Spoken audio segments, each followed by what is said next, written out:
It They would come sold to my this. mother's house The on a morning so pain, cold the the locks barely loss. turned. By nightfall, It's I was unbearable. alone inside it again, listening to the floor creak like it still remembered her weight. The house had stood at the edge of town longer than anyone remembered, its windows facing a frozen field and a narrow line of trees. My mother raised me there quietly, without stories or explanations, just habits and silences that felt permanent. After her death, relatives moved quickly, papers signed, keys handed over, warmth replaced with urgency. I returned only to collect what little was left, not knowing the house had been keeping something for me. The pen felt colder than it should have, cold enough to make my fingers stiff before the ink ever touched paper. Outside, snow pressed itself against the windows, quiet and patient, like it had nowhere else to be. The house smelled the same as always, old wood, lemon polish, the faint trace of my mother's soap, the one she bought in bulk and hid under the sink. I stood near the hallway while strangers moved through the rooms, their voices low, their breath visible in the unheated air, their boots left dark, melting, marks on the rug she used to take outside every Sunday morning. She'd snap it hard against the fence, dust rising like smoke. I watched the wet footprints spread and didn't say a word. My aunt stood beside me, close enough that I could feel the warmth of her coat.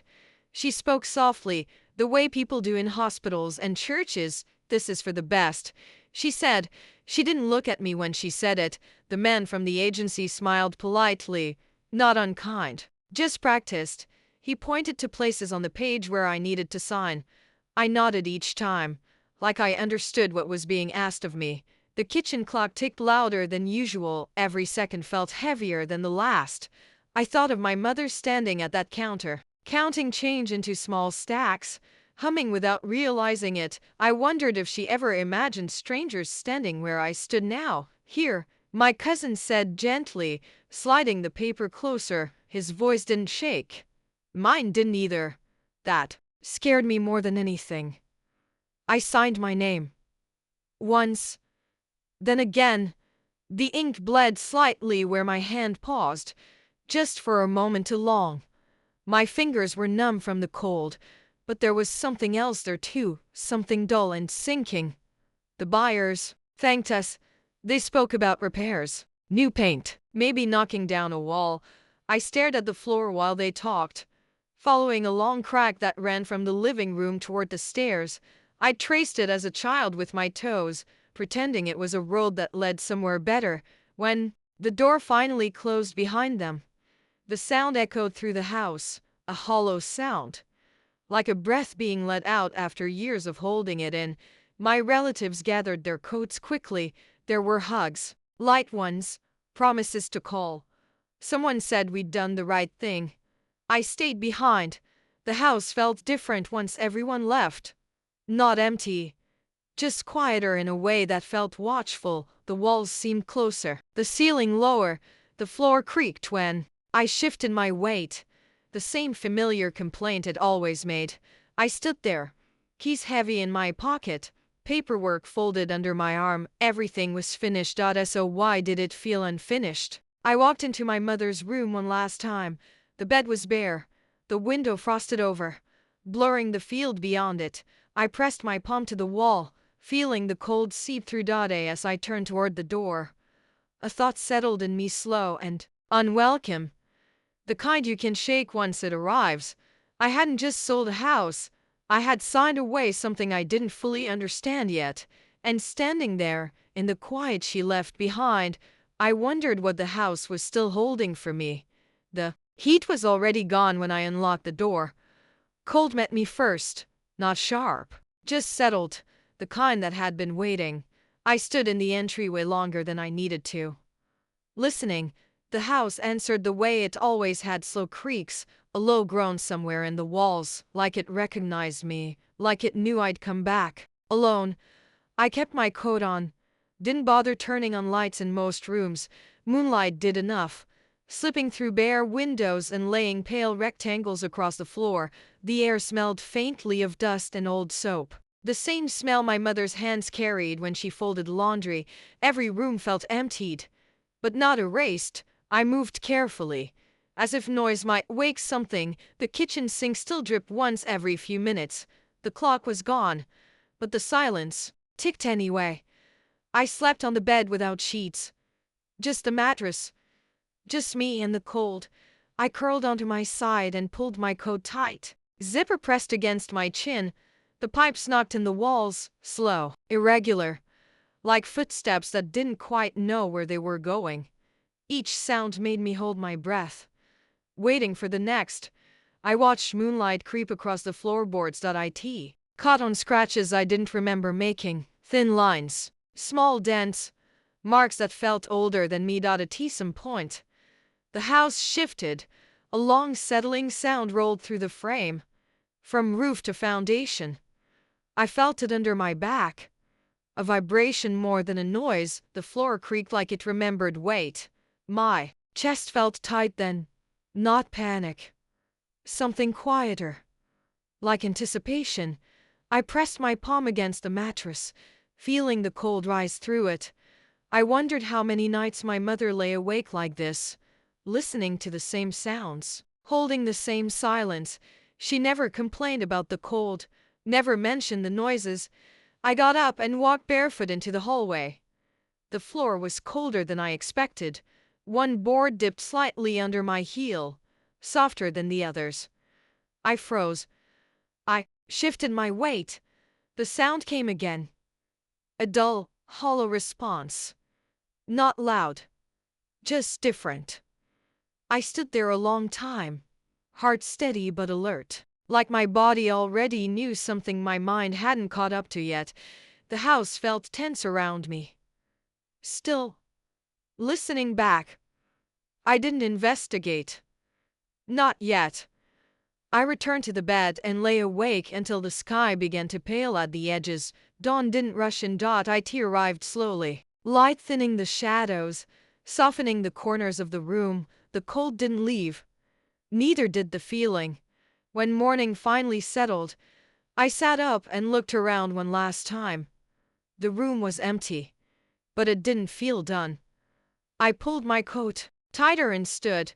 The floor creaked beneath me again. That same quiet reminder. As I reached for the door, a thought stayed with me, heavy and unanswered. The house wasn't ready to let me go, and whatever it was holding its breath for, it hadn't happened yet. The sound came just before dawn. Sharp, sudden, not loud enough to be dangerous, but wrong enough to wake me completely. I lay still, staring at the ceiling as pale light began to thin the dark. The house was quiet again, as if it hadn't meant to say anything at all. My breath felt too loud in the room. I waited for the sound to repeat itself. It didn't. I swung my legs off the bed and stood barefoot on the floor. Cold climbed into me instantly. The boards felt familiar, hard, uneven, honest. Then one of them gave way slightly under my heel. Not a break, just a dip, a softness where there shouldn't have been any. I froze there. Weight half shifted, heart steady but alert. The house didn't move, didn't creak. It felt like it was watching to see what I'd do next. I lowered myself slowly and pressed my palm to the floor. The wood was cold and smooth, worn down by decades of footsteps. When I leaned in, the board answered back, not with a sound, but with space, a hollow response. I lifted my hand and pressed again. The same give. The same quiet confirmation. My throat tightened, not from fear, but from recognition I couldn't yet explain. My mother's voice surfaced without warning. Not her words, her rules. Don't move the furniture in this room. Leave that floor alone. Some things don't need fixing. She'd said it casually, always with her back turned, like it didn't matter. Like she wasn't asking, just stating facts. I'd never questioned it. None of us had. I ran my fingers along the edges of the board. The grain didn't quite line up with the others, just enough to notice once you were looking for it. The nails were older too, darker, driven in by a hand that cared more about quiet than neatness. I sat back on my heels and listened. The pipes were still. The wind outside had died down. The house felt tense in a way I couldn't name, like it was holding on to something, like it had been waiting a long time. I rested my forehead against the mattress and closed my eyes. For a moment, I pictured my mother kneeling here years ago, moving carefully, listening the same way I was now. I imagined her pausing, hand on the floor, deciding what to hide and what to leave behind. She hadn't been secretive by nature. She was deliberate. There's a difference. I didn't pry the board loose. Not yet. Instead, I sat there on the cold floor, palm resting over the hollow place, feeling the faint echo beneath it. The house didn't rush me. It never had. As the first real light of morning crept into the room, I understood something quietly, without words. When I reached the end, I sat very still. The house felt quiet again, not watchful, listening. I closed the notebook and held it against my chest, feeling the steady thump of my heart beneath it. All those winters, all those names. She hadn't been asking for repayment. She'd been waiting to see who would remember. And now that I knew, I couldn't unsee the shape of what she'd carried alone. The letter was thinner than the others, folded more carefully. If it mattered where the creases fell, I didn't notice that at first. I noticed the date. It said alone at the top of the page, written years ago, in the same small, steady hand. A winter I remembered for the cold, not for this. I read the first line slowly. Then again. The house wasn't just a house. It was collateral. The word felt heavy in my mouth, even in silence. I sat on the edge of the bed, the letter trembling slightly in my fingers, and let the meaning settle.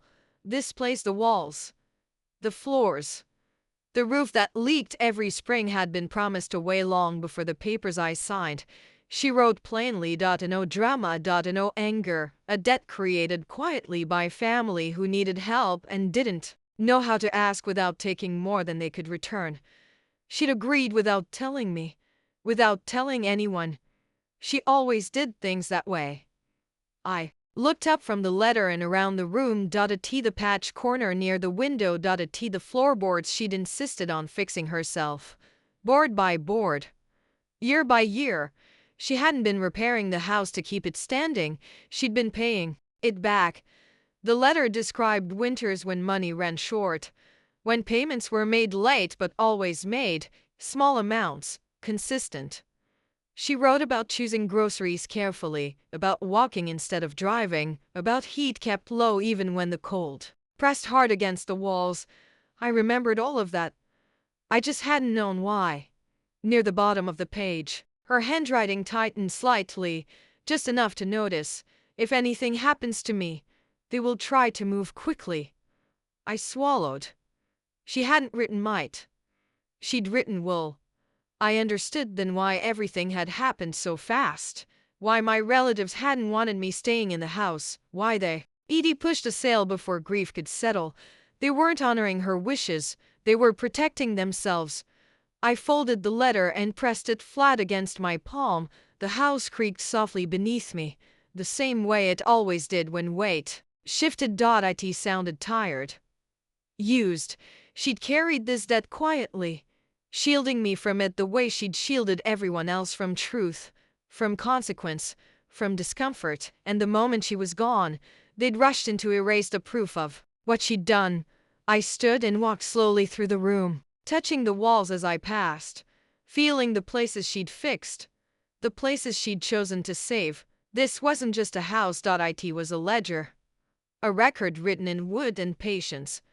I went back to the bed and gathered the letters together, stacked them carefully, not neatly, carefully.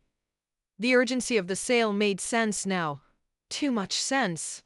If I stayed long enough, I might start asking questions. If I listened closely enough, the house might answer. I tucked the letter back into the bundle and sat there as light shifted outside the window, snow beginning to melt, water dripping somewhere in the walls. They hadn't wanted me staying long, because the longer I stayed, the more the house remembered. And now that I knew what it had been paying for all these years, I understood something quietly, with no room for doubt. The sale hadn't been for the best. It had been for their escape. And the truth my mother left behind when finished speaking, yet the phone felt heavier than it should have, cold in my hand, like it had been sitting somewhere dark before I picked it up. I stood by the kitchen window, watching steam lift from my mug and disappear before it reached the glass outside. The morning moved slowly. Inside, I waited. I dialed my aunt first, not because she was closest, because she always answered. She picked up on the third ring. Her voice was careful, already braced. I said her name. She said mine. Nothing else for a moment. I asked about the house, about the debt, about the winters my mother had written about without naming anyone. She didn't interrupt, didn't deny it either.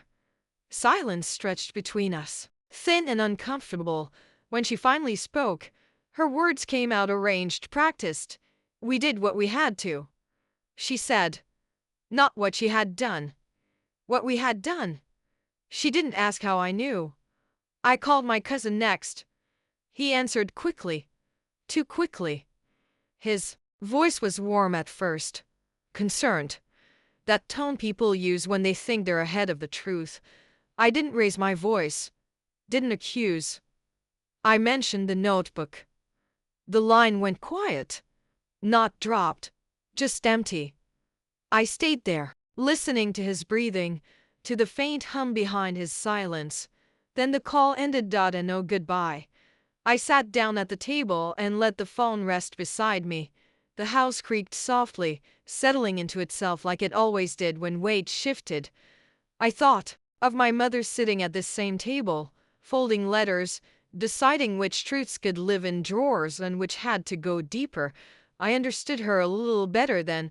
Later that afternoon, I met them in person. Not all at once. That would have been too much. I brought copies. Not originals. I wasn't ready to let those go. I slid the papers across tables, one at a time, watched faces change. Eyes narrowed. Jaws tightened. Mouths closed mid-sentence. And one asked where I found them. One of them laughed softly, not amused, uncomfortable. Another folded the papers without reading the last page. As if stopping early could undo what was written. She didn't need to keep all that, someone said, not looking at me. She needed to, I thought. But I didn't say it. And no one apologized, not directly. What they offered instead were explanations, reasons, stories softened by time. Hard years. And no other options. Family helps family. They spoke as if my mother hadn't been part of that family. As if her sacrifice had been invisible by design. I gathered the papers back into my bag. Careful. Deliberate. As I stood to leave, my aunt reached for my arm. Her grip was light, uncertain. She never said you'd find them, she said. I met her eyes then, for the first time. She didn't need to, I replied.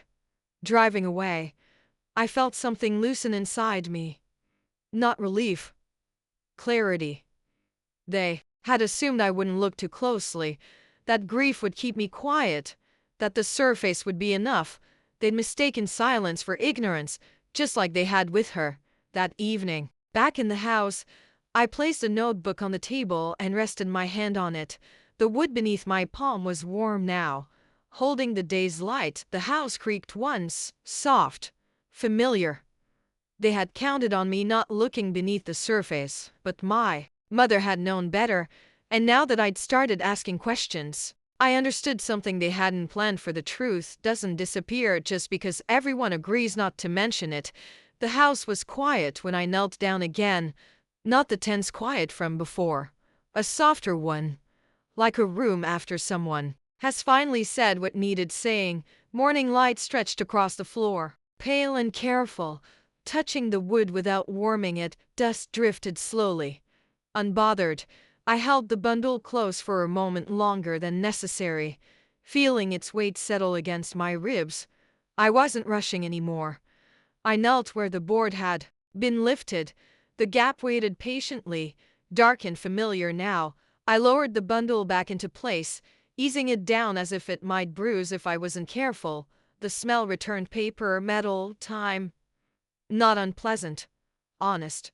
I rested my hand there. For a moment, palm flat, feeling the hollow beneath respond. The house didn't creak, didn't shift. I felt relieved. I replaced the board slowly. Turned it once. Then again. The grain mattered. I remembered how my mother used to line things up just so labels facing out. Seams matching, edges aligned. She said it helped things rest better. I pressed the board into place and felt it settle, snug and quiet, when I leaned my weight onto it. It held firm, like it always had. I sat back on my heels and looked around the room. The walls didn't feel closer anymore.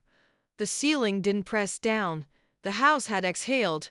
I understood then that it hadn't been holding secrets. It had been holding witness.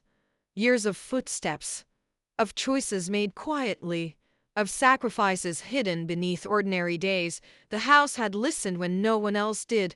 I stood and brushed the dust from my sleeves. The floor creaked under my feet, not in warning, but in recognition. The same sound it made when my mother walked through the room at night, checking doors, checking windows, making sure everything was still where she'd left it. She trusted the house, and the house had kept its promise. At the doorway, I stopped and looked back one last time. Nothing marked the spot. No sign anything had ever been moved. That felt right. Some truths don't need to be displayed. They just need to be known. I closed the door behind me gently. The latch clicked, soft and sure. Outside, the air felt different, colder, cleaner, snow melting from the eaves, water dripping steadily to the ground. I stood there for a moment, keys in my hand, feeling the weight of everything I'd learned settle into something quieter. The house had never been empty. Not once. It had been full of memory, of patience, of truth waiting for the right moment.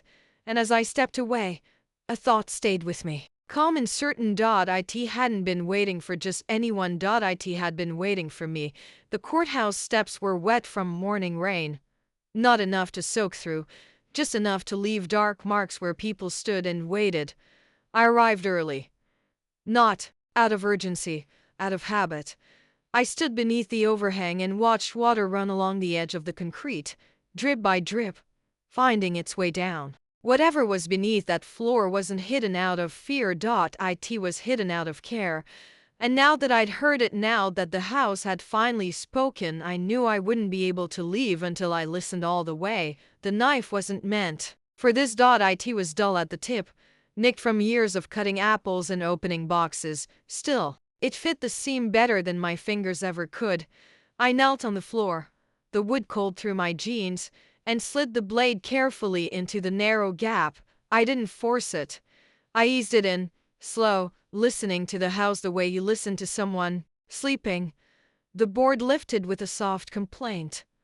Not a crack, more like a sigh. Cold air breathed up from beneath the floor. It carried a smell I hadn't expected. Damp paper, old metal, something faintly sharp, not rot. Preservation. I paused, knife still in my hand, heart steady but loud in my ears.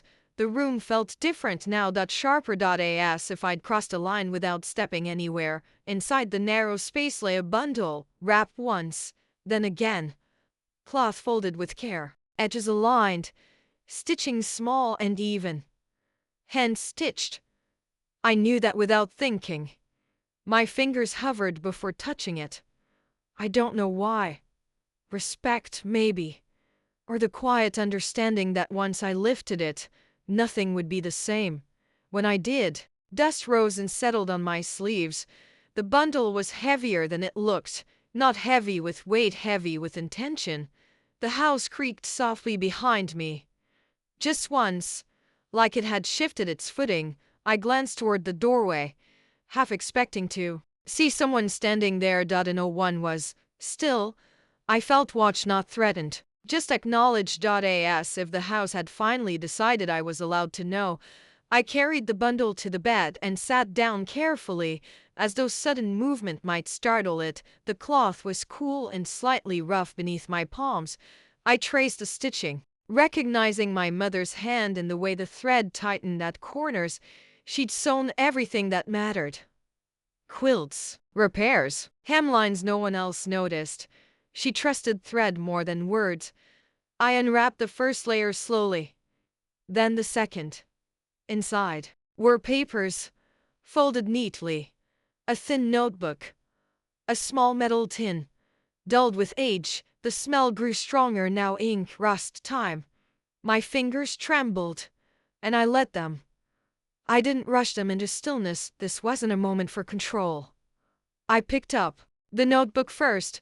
Its cover was soft from handling, corners rounded by years of being opened and closed. I didn't read it yet. I just held it. The weight of it settled into my hands in a way that felt familiar, like it had been waiting for me specifically. I looked back at the open floor, the dark space beneath it, the place my mother had guarded without ever explaining why. She hadn't hidden this out of fear. I understood that now. Fear hides messily.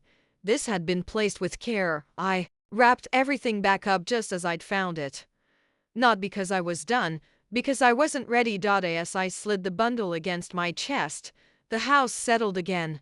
Wood easing into itself, the tension I'd felt earlier softened. Just a little. I replaced the board gently, pressing it back into place with my palms. It fit, like it had never been disturbed, standing there. Dust on my sleeves, knife still in my hand. I felt something shift inside me. Not answers. Permission.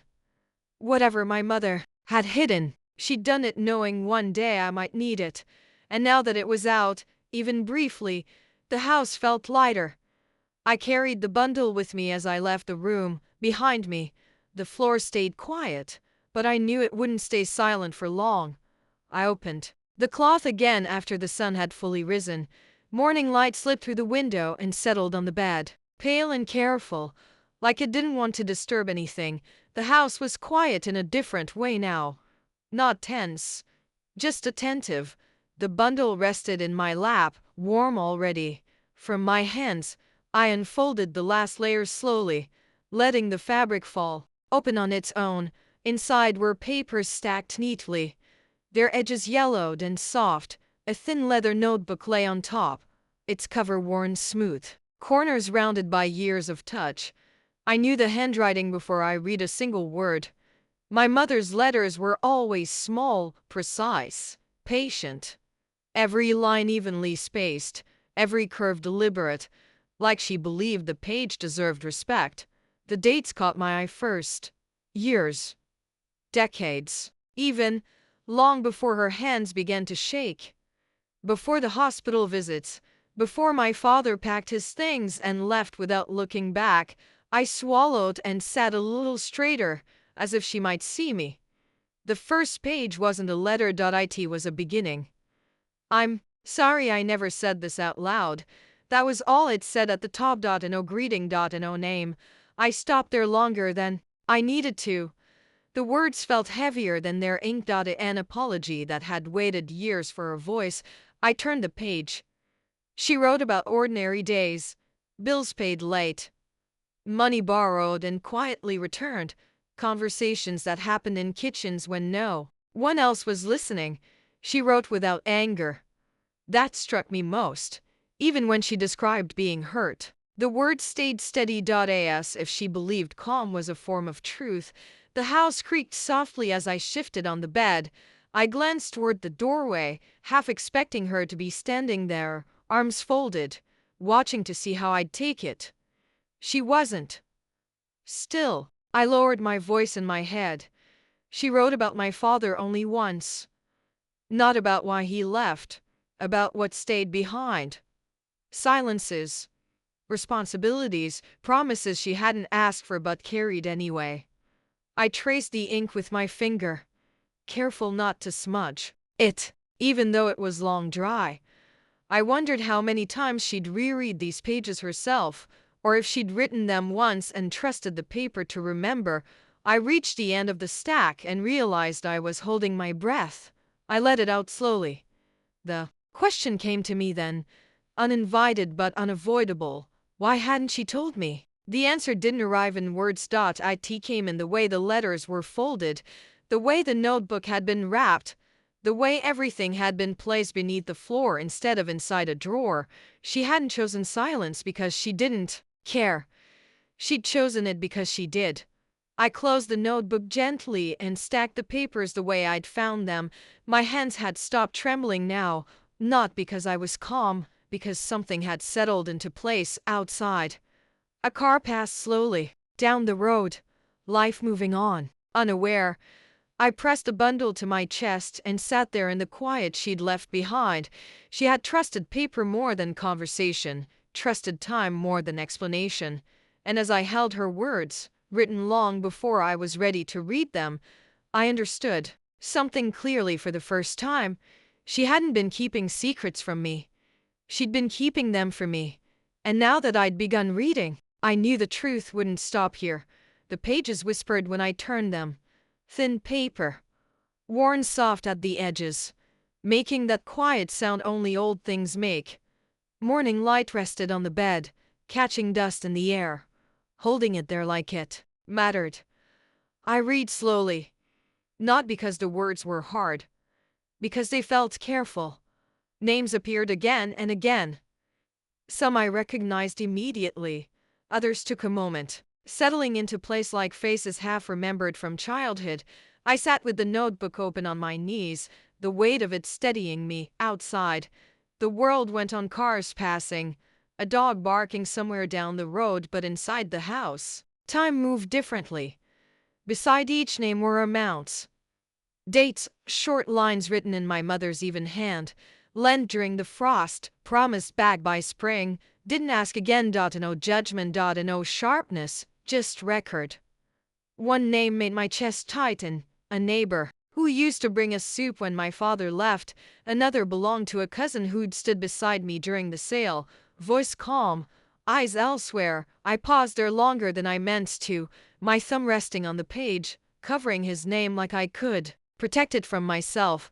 The house creaked faintly as I shifted. It sounded older than before, tired. Maybe. She wrote about winters a lot. Hard ones. Long ones. About pipes freezing, about people knocking late, boots dusted with snow, asking for help without saying the word. She never wrote they owed me. She wrote they needed it. That distinction felt important. I turned another page and found a list longer than the rest. Relatives. Some close. Some distant. Money given quietly. Money not returned. Beside one name, she'd added a single line. Smaller than the rest, didn't tell the children. I felt that line settle into me slowly. Like cold sinking through the floor. My mother had been many things, careful, private, tired in ways she never explained. But this was something else. She hadn't been silent because she was weak. She'd been silent because she was holding the weight for everyone else. I realized then why she'd kept such detailed notes. Not to accuse, not to expose. To remember. Because if she didn't, no one else would. The names blurred for a moment, and I closed the notebook, resting my hand on the cover, leather worn smooth by years of touch. By decision. I thought about the sale, about the urgency, about how quickly everyone had agreed it was for the best. I understood something then that made my stomach sink, not with anger, but with clarity. She hadn't been protecting money. She'd been protecting people. From each other. From consequences. From me. All those years, she'd stood between truth and comfort, choosing comfort every time. I opened the notebook again and read until my eyes ached. Each page shifted the shape of her silence, turning it from absence into intention. It reminded me of the house, how nothing rushed, how everything eventually settled where it needed to. Inside, the room smelled like paper and old air, files stacked neatly, chairs aligned to perfectly. I took a seat near the back, hands folded, the notebook resting in my bag like a quiet presence. I didn't bring it out. I didn't need to. Others arrived in pieces. My aunt. My cousin. their coats still damp, their expressions careful. They didn't look at me. The sale had been delayed first. Just a technical issue, someone said, then disputed, then paused altogether. Documents surfaced the way truth usually does, slowly, reluctantly, and all at once. Old agreements, handwritten notes, records that had been assumed forgotten. My mother's handwriting appeared on more than one page. Small, steady. No one spoke loudly. There were no accusations flung across the room. No dramatic pauses, just questions asked plainly, answers given halfway. Apologies arrived too, but softly, under breath, shaped more like obligation than regret. I didn't think it would come to this, someone said. Not to me. Till the table, I stayed quiet. I watched as debts were reassigned. As responsibility shifted back where it belonged. As the weight my mother had carried alone was finally set down carefully, reluctantly by the people who'd placed it there. The correction wasn't loud. It didn't feel like winning. It felt like balance. At one point, my cousin glanced toward me, just once. His mouth tightened, like he might say something. Then he didn't. He smiled, but not with his eyes. The proceedings ended without ceremony. No gavel slam. No final speech. Just paperwork filed, signatures added. The quiet closing of a chapter no one wanted to acknowledge had been written so long ago. I gathered my things slowly, giving the room time to empty. Outside, the rain had stopped. Clouds hung low but lighter somehow. I stood on the steps again and breathed in the cool air. It smelled clean. Temporary. I thought of my mother walking home in weather like this, coat pulled tight, hands busy with thoughts she never shared. She hadn't wanted justice that shouted. She'd wanted things put right. As I walked away, I felt no triumph. No release, just a steady understanding. The truth had done what it always does when given time and space. It corrected the story. I reached my car and paused, hand on the door, looking back once more at the building behind me. Justice had arrived quietly, without applause, without bitterness. I wondered if this was the ending she'd hoped for, and as I drove off, the thought stayed with me, gentle, unresolved. Maybe the ending wasn't the point at all. Spring came late that year. Not all at once. It arrived in small permissions. The snow melted first around the house, pulling back from the foundation like it had been waiting for a signal.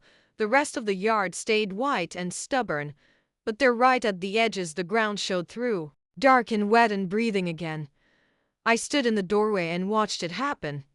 The air smelled different now, not warm, just awake. I rested my hand on the doorframe, feeling the grooves my mother's rings had worn into the wood over time. She used to pause here every morning, no matter how rushed she was, just 1 second. As if she was checking in with the house before stepping away. The floor beneath my feet felt solid. Unquestioning. It held me without protest. I walked through the room slowly. Searching this time. Listening for answers. The light moved easily now, finding corners it had avoided all winter. Dust drifted, settled, forgot itself. Nothing needed to be hidden anymore. The house felt lighter, not empty, not hollow, just finished with the waiting. I stopped in my mother's room. The window was cracked open slightly, letting in cold air that didn't bite anymore. Outside, water dripped from the eaves in a steady rhythm, patient and sure. I stood there and let the quiet rest on me. She hadn't asked for thanks. She never did. But still, I said it, out loud, soft enough that it stayed inside the walls. At the door, I picked up my keys and hesitated. The metal felt warm from my hand. I looked back once more, not searching for anything in particular, just seeing.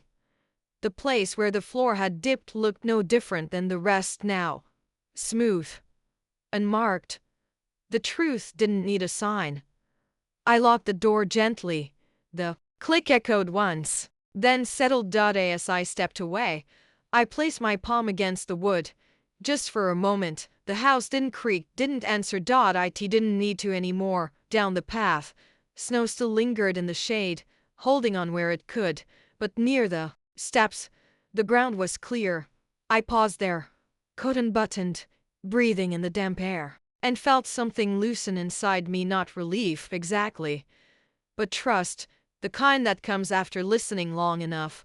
I thanked the house quietly for remembering when others chose not to, for holding what mattered without asking to be acknowledged, for knowing when to speak and when to stay still. As I walked away, the thought followed me, not heavy, not urgent.